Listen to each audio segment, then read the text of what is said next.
Malam ini kita akan bahas pembukaan dari surat Al-Kahfi, yaitu tentang kisah Ashabul Kahfi.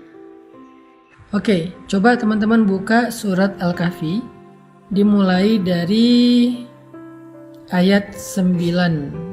Saya akan bacakan beberapa ayat pembukaan, nanti kemudian kita bahas bersama-sama. A'udzu billahi minasy syaithanir rajim. Bismillahirrahmanirrahim. Am hasibta anna ashabal kahfi war-raqim kanu min ayatina 'ajaba إذ أوى الفتية إلى الكهف فقالوا ربنا آتنا من لدنك رحمة وهيئ لنا من أمرنا رشدا فضربنا على آذانهم في الكهف سنين عددا ثم بعثناهم لنعلم أي الحزبين أحصى لما لبثوا أمدا نحن نقص عليك نبأهم بالحق إنهم فتية آمنوا بربهم وزدناهم هدى وربطنا على قلوبهم إذ قاموا فقالوا ربنا رب السماوات والأرض لن ندعو من دونه إلها لقد قلنا إذا شططا هؤلاء قومنا اتخذوا من دونه آلهة لولا يأتون عليهم بسلطان بين فمن أظلم ممن افترى على الله كذبا. Ayat yang barusan saya baca ini adalah paragraf yang berkisah tentang pemuda Ashabul Kahfi. Jadi kisahnya itu Allah ceritakan dari ayat 9 sampai ayat 22. Siapa Ashabul Kahfi ini? Jadi Ashabul Kahfi itu adalah nama sekelompok pemuda. Walaupun dulu mereka nggak menamakan dirinya.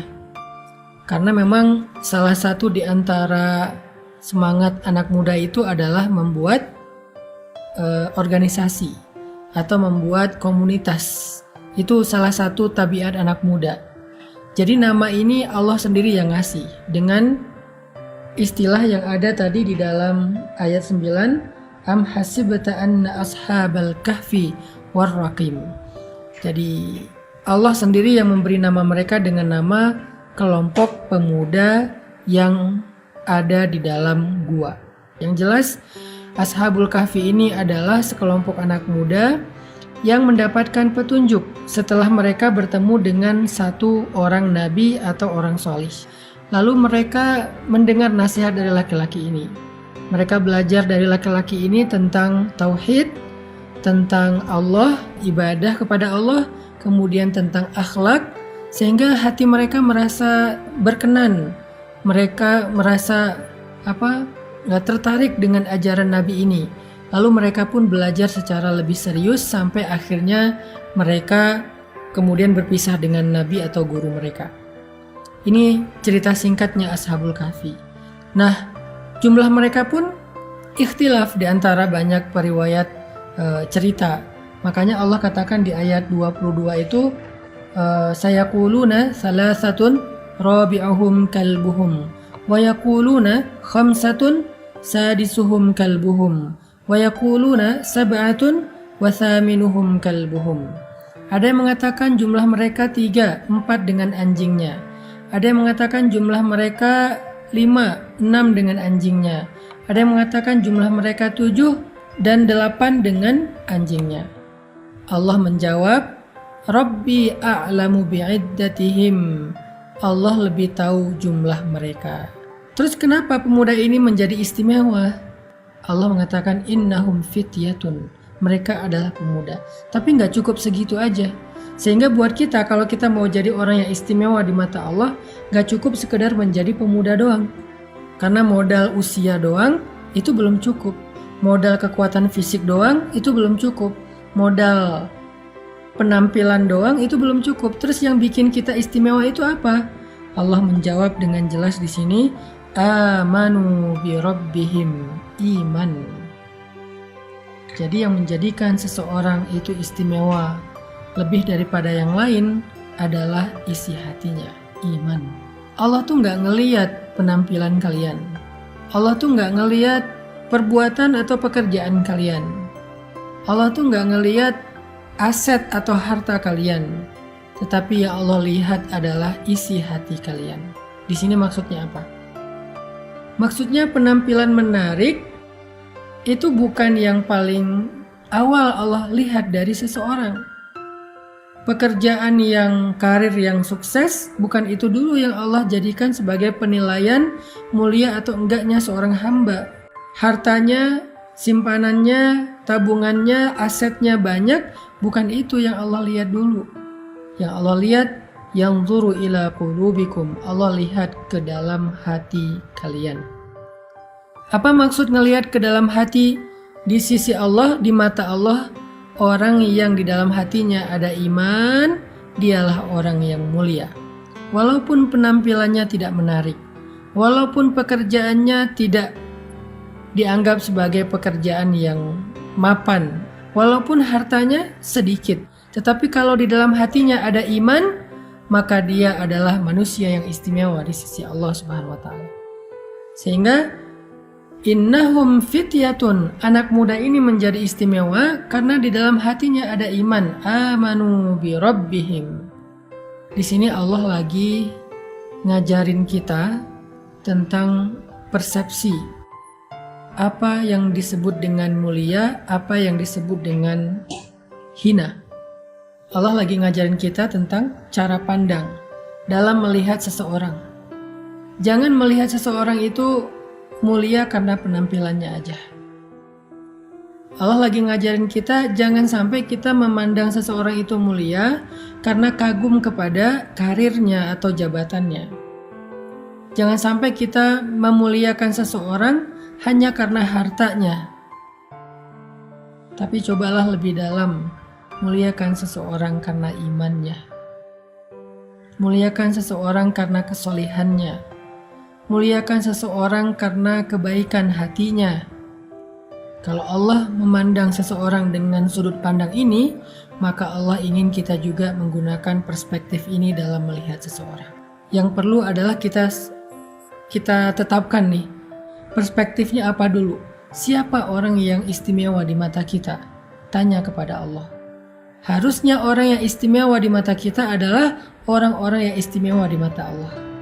Siratal ladzina an'amta alaihim. Orang yang Allah muliakan, itulah orang yang harusnya kita muliakan.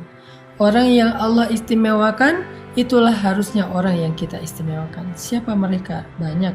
Pertama, orang tua. Walaupun orang tua kita mungkin bawel, walaupun orang tua kita mungkin jadi beban, walaupun orang tua kita mungkin sering clash sama kita atau sama pasangan kita, walaupun orang tua kita mungkin pernah ngecewain atau nyakitin perasaan kita, tetapi Allah telah mengistimewakan mereka. Sehingga tugas kita adalah mengganti perspektif bahwa mereka itu orang istimewa dan kita layak mengistimewakan mereka. Nah, malam ini kita poin pertama membangun perspektif. Membangun cara pandang kita tentang sesuatu. Mana yang mulia, mana yang enggak. Mana yang istimewa, mana yang enggak. Ternyata caranya sederhana. Tanya aja ke Allah, ya Allah, orang mulia itu siapa aja sih? Allah jawab di Al-Fatihah, Siratal ladzina an'amta alaihim. Allah jawab di surat Al-Kahfi, Fityatun amanu bi rabbihim wazidnahum huda. Pemuda yang beriman kepada Allah. Itulah orang yang mulia. Allah jawab juga di dalam surat Luqman atau surat Al-Isra, yaitu kedua orang tua. Jadi muliakanlah orang yang Allah muliakan. Itu baru perspektif yang benar. Sehingga siapa yang kita muliakan, siapa yang kita kagumi, dialah yang akan kita tiru. Allah di sini pengen nyuruh kita mengagumi Ashabul Kahfi. Sisi apanya yang kita kagumi? Iman. Dia anak muda, tetapi dia adalah anak muda yang imannya luar biasa kepada Allah. Tapi tahukah kita apa yang paling serius bagi Ashabul Kahfi? Apa hal yang menghabiskan waktu mereka, tenaga mereka, pikiran mereka, perasaan mereka, sehingga mereka menjadi orang yang istimewa, sekelompok anak muda yang mulia di sisi Allah? Hal yang paling serius bagi Ashabul Kahfi adalah mencari Tuhan, mencari kebenaran, belajar mengenal Allah Subhanahu wa Ta'ala. Itulah yang paling serius. Mereka belajar mengenal Allah lebih serius dari orang pacaran. Mereka belajar mengenal Allah lebih serius daripada orang yang lagi bikin usaha atau entrepreneurship. Mereka belajar mengenal Allah lebih serius dari orang yang kuliah dan dapat IPK yang tinggi di kampusnya. Mereka lebih serius belajar mengenal Allah daripada orang yang meniti karir di dunia entertain sampai ngantri demi ikut audisi. Mereka lebih serius belajar mengenal Allah daripada orang yang serius ngulik trik dalam sebuah olahraga yang dia sukai. Jadi mereka ketemu dengan nabi atau orang soleh untuk belajar agama itu bukan kebetulan, tapi itu sebuah pencarian panjang. Bukan kayak lagi nongkrong tiba-tiba didatangin sama orang soleh, diceramahin terus dapat hidayah. Nggak sesederhana itu ceritanya. Mereka tuh belajar tentang Allah itu bukan insidental, nggak sengaja gitu, bukan lewat sosial media ngedengerin One Minute Booster sesekali doang, bukan.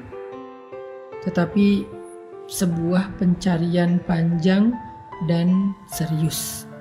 Itulah yang menjadikan Ashabul Kahfi istimewa, karena tenaga mereka, pikiran mereka, perasaan mereka habis serius mereka gunakan untuk belajar mengenal Allah. Buat mereka, belajar mengenal Allah itu sesuatu yang sangat penting, lebih dari apapun.